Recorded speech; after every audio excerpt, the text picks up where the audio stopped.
Hello everybody and welcome back to the Miser's Guide to Evony. In today's video we are going to be talking about one of the recurring events called the Viking Challenge. We're going to talk about the frequency of the challenge, the difficulty modes of the challenge, the way that you should complete it in an alliance, whether it's worth it, Viking polaxes, what those are all about, and also finally the rewards, what you get from actually doing the challenge. We'll start off by talking about the frequency. So it is a recurring event. It's a recurring event that happens every single week. It starts on Monday. As soon as it hits Monday in terms of the Evony server, the Vikings Challenge will open up regardless of what other events are going on at the time. And it takes 3 days, or you have 3 days to complete the challenge. Each day is the same as the last. It just continues from where you left off. So it's an extended one over 3 days, not something that is changing every single day for 3 days. And what I mean by that is if you get to, for example, level 15 of your Viking Challenge on day 1, you will continue with that 15 going on to 16 in the next day of the challenge. After the 3 days are up, then you will receive your rewards and so on for completion the following day. Whether or not you go and click and collect, it'll appear in your mail. If you don't actually physically go and click collect, you'll still get it. But you can obtain those rewards after the 3rd day. In terms of the difficulty modes, let me go here in the actual menu. There are 3 different possible difficulty modes that you could go with. There's the easy mode, which has a recommended troop power of 5.5 million. There's the normal mode, which has a recommended troop power of 50 million, and hard, which has a recommended troop power of 200 million. Now, those recommended troop powers, they are, I don't know, they're not a great indicator of whether you can do it yourself or not, because really you could have 200 million power of tier 1 units, and you won't be too successful in completing hard, for example. But you could also have much less than 200 million troop power, but have very effective units, and you can complete it. It's very possible. So don't take that as like the way you should do it. What I would recommend in terms of selecting your difficulty level is the strength of your alliance. Is your alliance an alliance that can regularly kill boss 13, boss 14, and so on? If so, if you have people that can do that, choose hard regardless of your own power, because you will be able to share those Vikings to other people and they'll be able to kill for you. And I'll talk about that later, and that's really the recommended way to do it. Even if you only get to a lower place in hard, it's still going to be more valuable generally than the easy or normal difficulty. So keep that in mind. My recommendation is always go hard unless you can't. Okay, so continuing on here. I kind of alluded to this just a minute ago, and I have a quick quote for you on how you should really approach the Vikings Challenge, and it's really the Musketeer approach. One for all and all for one. You have to complete this thing, you should complete this thing as an alliance, not as an individual. If you go through hard or normal or easy and you just go and solo all your Vikings, you're getting some rewards, but it's not really helping anyone. It's basically the same concept as if you went around and soloed all the bosses. You'd be all over the map. You'd be getting speed ups and so on for yourself. But this is something that can really benefit your alliance as a whole. If everyone is sharing Vikings and everyone is participating in the Vikings Challenge, the amount of rewards that you can get as a group is phenomenal. And I will talk more about that after. So, for example, here in just for me, I'm just going to go ahead and choose hard because I know I'm going to go hard. And it rewards me with 5 Viking polaxes right away, and I start at level 1. Even at level 1, I'm going to go here and I'm going to summon my Viking. And when I click attack, I have to the choice of either attacking it individually by myself or using a Viking polax to share to my alliance and ask for help. If I was somebody that could not kill even a level 1 Viking myself, I would share this to my alliance. We're apparently the Naked Pony Riders right now.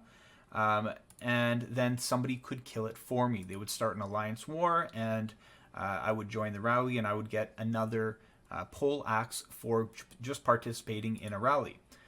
You can easily obtain more poleaxes just by participating in any Viking rally. I'm going to go ahead and join these because they are, even though they're not Vikings, I could use the speed up, so why not? But here, this example here, I have a Viking going on. Somebody else is running a Viking. I'm going to send a Baybars over there to that Viking.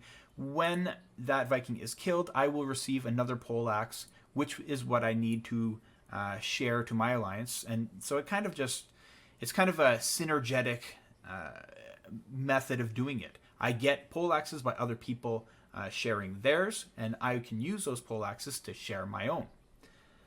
So that's what I mean by the whole musketeer approach. And the reason you really want to do it like that is because you get so many, and I'm going to talk about this in the rewards, you get so many materials and so much gold from completing Vikings. And I think a lot of people, they look at these Vikings and they see that the rewards don't include speed ups and so on, so they think it's not important.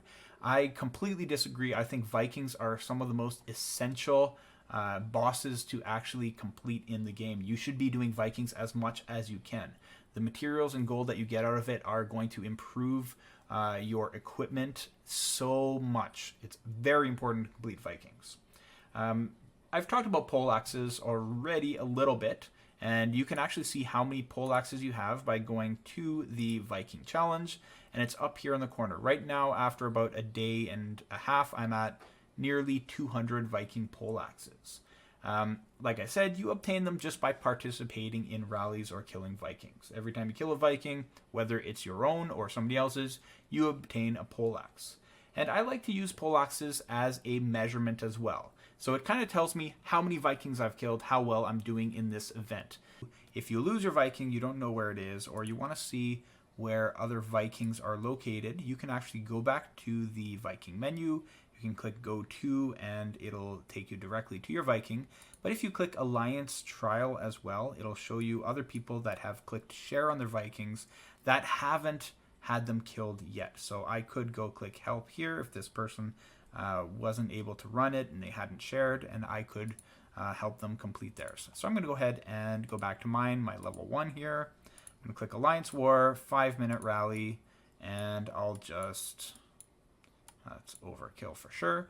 But I'll just start that Viking challenge right there so that people can join my rally and obtain Viking poleaxes and so on. So I do, like I said, I like to use Viking poleaxes as a measure. I'm at about 200 now after about halfway through the event. And I don't expect to double it. I'll probably get to about 300 because it tends to be the first day is really fast. Everybody's sharing, and then it slows down significantly after that. The highest I have ever done on like a super active Viking challenge was 750, 800 or so. And I have not come close to that in a very long time, but I typically do about 300, and I'm happy with 300. As long as I get above 200, I'm happy. So I'm already about there. 300 is a good number. And what that really means is, like, the Viking poleaxes themselves mean absolutely nothing. But what you do get from killing Vikings are, you get chests, you get gold, and let me find some Vikings here that are a little bit higher. So you get the usual monarch experience, general experience. You get research stones, which, if you do a lot of Vikings, extremely important, an easy way to obtain a lot of research stones and improve your research. If you're not doing Vikings, you are definitely inhibiting the progress of your research. So they're super important. The material chests that you get from Vikings are the best part about Vikings. You get so many materials that if you get to what I do in the Viking Challenge, over 300 or so, you are making at least one piece of Achaemenid armor. At least the equivalent of that is what you can get every time you do Vikings. Sometimes two, depending on how well you go. So, and that's every single week. And considering that you need to equip your entire sub-city generals with complete Achaemenid gear, you really need to be doing this as much as you possibly can. And of course you get Vikings gold chest too, which I'll show you just by opening up. You get significant amounts. So details on the large ones, look at what you can get in terms of gold. You can get quite a significant amount of gold from all these. Let me just open up what I've got for Viking chests right now just to give an example of how great the gold income is really for these Vikings. And that's not even the best part about Vikings. I'll quickly go down to my gold. That was at 300 million, I believe. Let's see where I'm at now from a little bit of Vikings. I don't know if this is all Vikings, but a significant portion of this would be from Vikings either this week, week before, and you know, I never run out of gold. There, I went from 300 million to 2 billion gold, and that's probably, I don't know, 1.5 sets of Vikings, somewhere around there. So you get a lot of gold just from doing Vikings. And I already talked to you about material chests. It's just so important to be building up those materials. So I do use polaxes as a method to see how well I'm doing. If I get to at least 300, I'm happy. Okay, and I have been talking about rewards already. I talked about the gold and the material chests. I know that you don't get speed ups, and I've heard this a lot from other people that they hate doing Vikings. They just want to get it done because you don't get speed ups and stuff. Yes, speed ups are very, very important, especially when you're growing your keep and so on. But they are not the only thing in the game. Vikings, the equipment and stuff that you get from that, I mean, arguably, the equipment is much more important than the speed ups. I think it is, because if you can, at least if you can craft that equipment, you can be very strong at any level. Speed ups, absolutely essential, but there are so many ways to obtain speed ups that you should take as much of an advantage of Vikings as you can. Not only the killing of the Vikings, it's not the only way to get rewards. You also get rewards from completing the trial. I have some pictures up there that show you get Viking war chests, rescue chests, and you get refining stones. It doesn't show right now because you see the rewards change as you progress through here. But eventually you start to get skill book chests and so on. You're not going to get these all based off of where, like, you don't get it every level. You don't get these rewards. Unfortunately, that would be pretty amazing. What you get is the level that you stop. So if I finish all the way to level 50, which I of course will here, I'm going to get 50 war chests, 50 rescue chests, 1 level 4 skillbook chest, and 120 refined stones. That's what I will get. Not everything all added up, unfortunately. That would be pretty incredible. So if I stopped right now and I had only killed the 1 Viking, I would get 2, 2, and 31. All right, that's where I would leave off. So it depends on your difficulty. The rewards for completing depends on the difficulty, but also how far you progress through that. So make sure you do try to complete all level 50 of hard if it is possible.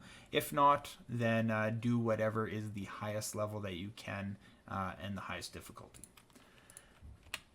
All right, so finally we get to who should do the Vikings challenge.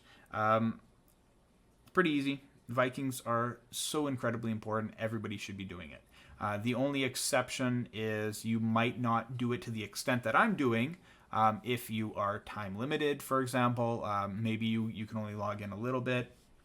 But you don't have to be constantly on to do Vikings. You just have to go in every couple, I don't know, every 30 minutes or so, go in and share a Viking, and you can leave. And you can do that, you know, several times a day. And when you do have more activity, you can be on to do that more. But try to get as far as you can. And at the very least, solo a little bit and then share to the Alliance. If everybody does it solo, nobody benefits. If everybody is sharing, then everybody benefits. I, right now, for example, can only join 1 Viking rally, but if this was yesterday that I was doing this video, you'd see constantly 6, 7, 8 rallies going off all at once, and everybody's getting into them, and everybody is benefiting. So please try to share as much as possible, and everybody should be taking that approach so that everybody in the Alliance gets material chests, gold, and can progress further in the game. That's about all I have to share with you here. I thought it was a pretty important video to finally get done. I know I've been putting this one off because, you know, it always happens on a Monday and Tuesday and Wednesday, and I don't usually have time at the beginning of the week. But I did want to get it done because I feel that so many people underestimate the importance of the Viking challenge, and it is so important that you actually make an effort in this challenge. So thank you for watching. Remember to subscribe and like and so on, and share the videos so that other people can benefit from any knowledge that I have to impart. And a final thank you, of course, to the people that have joined the channel, that do have channel memberships. I really appreciate your support. And if you are interested in joining that, there's a join button somewhere on the page, and you can do so. Feel free to also find the Discord link and join there. There's no cost to join the Discord, and there's a great community of people that are there to support you and that you can support as well. Once again, thank you for watching, and see you in the next video.